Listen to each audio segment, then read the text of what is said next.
Welcome to Africa 24. It's always a pleasure to have you with us for another edition of the interview. Today with Maureen Hinda Mbuenle, Deputy Minister of Finance and Public Enterprises of Namibia, we look at the ability of African countries to mobilize funds to finance their economies against a backdrop of profound reform of the international financial architecture and economic tension. Mrs. Mbuenle, welcome to Africa 24. Thank you for having me. The 2024 AFDB annual meeting theme is Africa's Transformation, the African Development Bank, and the Reform of the Global Financial Architecture. A very evocative theme given the global economic crisis. In your opinion, what are the challenges for the continent, particularly in the areas of renewable energies, the fight against food insecurity, and regional integration? Probably just to start with, just to put it in context, yes, Africa is facing a shortage in financing for infrastructure development, which is generally understood as what we need for development. But financing for Africa, especially for the countries that needs it the most, the underdeveloped countries, the developing countries, the financing is very expensive or costly and thus not affordable, simply because, first of all, there's this risk perception and then therefore there's a risk premium that you pay. So countries, African countries, currently borrow on very high interest rate if they have to. Mine is to say, if we look at the renewable energy aspect of it, also infrastructure that needs to be established and set up, also very costly. I want to start by saying, for example, renewable energy of solar, I believe Africa has all the raw materials required for solar factories to be put up. But so far, I think there are only sampling plants in Africa. So it would be good with one of the natural resources that we are rich of is the sun. And in fact, with climate change, it's even becoming hotter. And I think that is what Africa needs to capitalize on, to put up solar farms to generate solar energy. Now, in terms of funding, I think we can pool funds together to fund ourselves. Africa has the natural resources that are leaving the continent without being processed. But if, in terms of integration, we work together, if we all say our raw material is not leaving the continent without value being added, I think the source companies that are sourcing from Africa, the destination countries will have to reconsider their approach. So I think Africa needs to just speak in one voice, dialogue, and come with an approach as to like a whole strategy, how we want to take on transformation or the African reform. And that can reform our economies indirectly. Currently, the raw material that are also leaving Africa is not necessarily priced correctly. So we have got underpricing issues. We also don't have the necessary financial tools to establish the cost of those raw material, the minerals that are leaving our countries.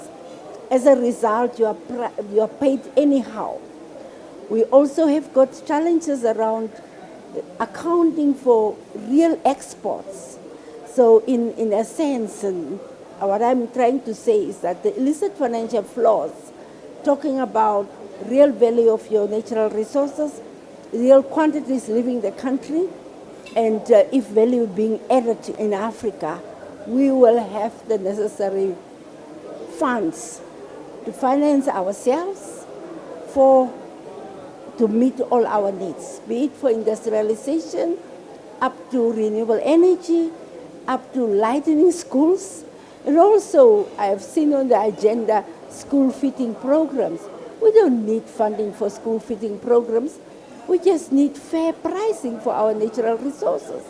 And Africa will be able to do for itself. What we as Africans need to also understand is that we need to work together within the country. I should actually start with within the region, within the country, within the region in terms of the continent, and then the continent as a whole. So if we, for example, can manage and stop the war in DRC or war anywhere else in Africa, that will take us 2 steps ahead for a start. If leaders can start talking, and African leaders to understand that we need to work for our people to pull out Africa out of poverty, it means we need to ensure that there is a wealth redistribution and the lowest end of the community, of the society, is taken care of.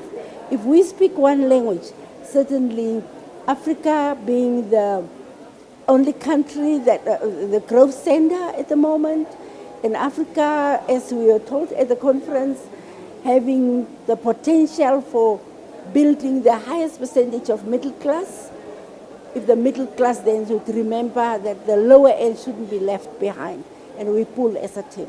That's good to know, Ms. Mbuenle. Africa grew by an average of 4.3% between the 2000 and 2022, outpacing the global average of 2.9% over the same period. However, the underlying structure of African economies have not changed significantly. How could we explain this situation? I think that is exactly what I was saying. It's because we don't get the value of our raw materials. So if we get the real value of our natural resources, that structure would be totally different.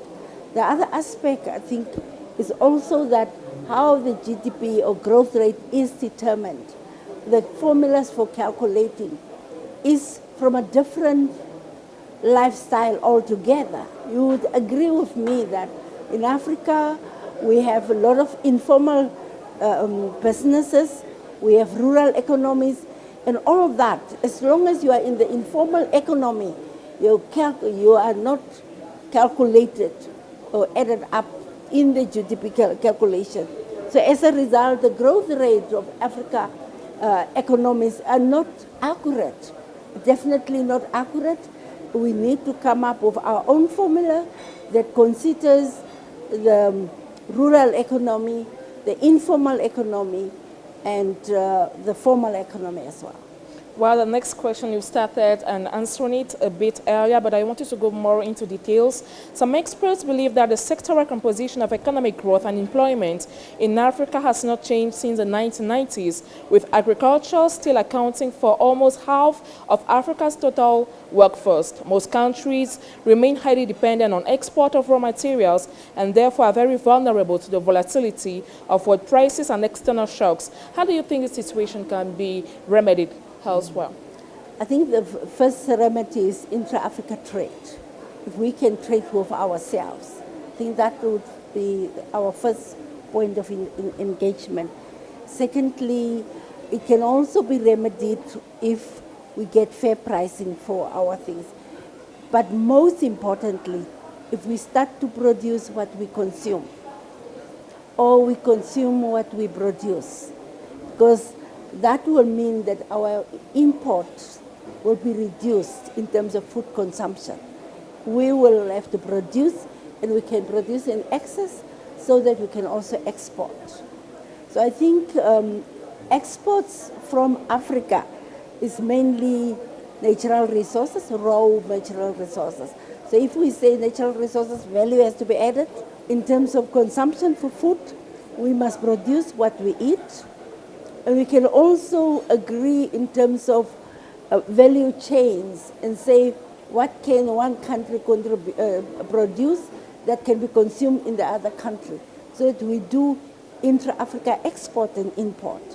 But the biggest challenge we are sitting with, apart from travel, that is already a problem, that you can hardly travel from one African country to another without hitting Europe. So we will have to have air travel within Africa, but also money transfer. At the moment, even in the region, within regions, it's very difficult to make a payment.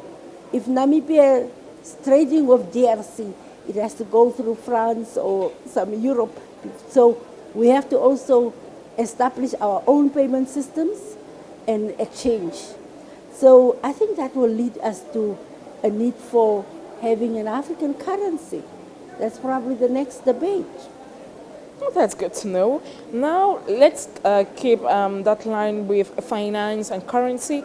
With more than 25 African countries in debt distress or high risk of debt distress, and with interest rates once again high, continued dependence on external resources for development brings in major challenges. Against this backdrop, what are the urgent reforms that African institutions and decision makers need to undertake in order to finance their economies differently? Maybe first of all, like we earlier said, the perceived risk that makes sure end up having higher interest rate loans. If we have risk being accessed differently, and if we understand what is seen as a risk, that being on the African continent in itself is perceived a risk. So therefore, African rating agency that will ensure that we don't go by a one size fits it all, that would have contextualized risk. That would be one. Two, I'm also of the opinion that if Africa ensures that it gets fair prices for its raw materials, we probably wouldn't need to go and borrow money. So I think we need to look at the illicit financial flows, traceability, and recovery of illicit flows. I think that will, because at the end of the day, we don't want to talk about debt being written off. But countries need to develop. So what do? You have a debt you can't pay, but we don't want to borrow at that excessive rate unless there is an understanding that if probably the demand reduce, maybe the supply would be oversupply and then prices will reduce. Maybe we can go for that withdrawal of borrowing so that the lenders can reduce their rate. Could be another strategy. But what I want to say is that if we can understand the value of our natural resources, if we can add value, and if we can repatriate funds that were transferred out of Africa unfairly, gold, I think for most of West Africa's Francophone countries, have got their reserves in France. How do we get in that dialogue that money and the money that they have built up over the years are repatriated to the African continent? So I think it is bringing us to a total different chapter of Africa to talk about, first of all, those contracts that were negotiated at independence that needs to be reviewed. If they were unfair, if they were unilateral, if they were criminal, find a way of getting that money back in Africa. So I think former colonizers need to understand that it is a second wave of, or the new wave of independence, it's economic independence for Africa, and the world needs Africa. So as a result, we have to all sit around this table and speak about mutual beneficiation and fairness. Okay, in summary, we can say that you really advocate for African solutions to African problems. Thank you very much. Thank you very much for being with us and answering Africa 21st questions. And I'm hoping to see you in Namibia one time. Very soon, I guess. Ladies and gents, here comes an end to this interview. Please stay tuned to our programs.